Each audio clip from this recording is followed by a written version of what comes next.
Actually এনডিসিতে আমরা সাধারণত বেশিরভাগ স্টুডেন্টকে এইচএসসি এর জন্য আসতে মেইনলি দেখা যায় যারা ঢাকার বাইরে থেকে স্টুডেন্ট ফার্স্ট টাইম ঢাকাতে আসতে চায়। তাদের কি এনডিসি প্রিপারেশন নেওয়া উচিত? আর এনডিসির জন্য কি আসলেই যে কোচিং লাগবেই? কোচিং ছাড়া কি আসলে এনডিসিতে চান্স পাওয়া কি আসলে পসিবল না? এনডিসিতে আসলে কোচিং ছাড়া চান্স পাওয়া অবশ্যই পসিবল। এখন হচ্ছে কোচিংয়ে খুব বেশি যে একদম করাচ্ছে এরকমও না। আমাদের নর্মাল যেই টপিক, এসএসসির মধ্যে আমরা যে টপিকগুলো পড়ি, ওই টপিকের একটা বেসিক ধারণা থাকলে কোয়েশ্চেন খুব ইজিলি দেওয়া যায়। আর এখানে আসলে স্যাররা কোয়েশ্চেনের বাইরে, রিটেনের বাইরে অনেক কিছুই স্যাররা এক্সামিন করে।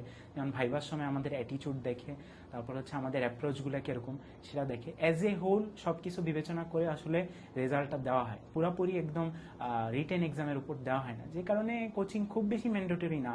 তবে এক্সাম দেওয়া, অ্যাডমিশন এক্সাম দেওয়া একটা খুবই মানে বলবো খুব ভ্যালুয়েবল একটা জিনিস, কারণ আমরা সামনে অনেক অ্যাডমিশন ফেস করব।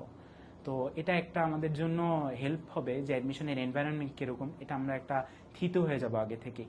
তবে আমি বলবো যে আসলে দেওয়া উচিত, কেউ চান্স পাইলেও কি না পাইলেও কিন্তু অ্যাডমিশন দেওয়া আসলেই উচিত।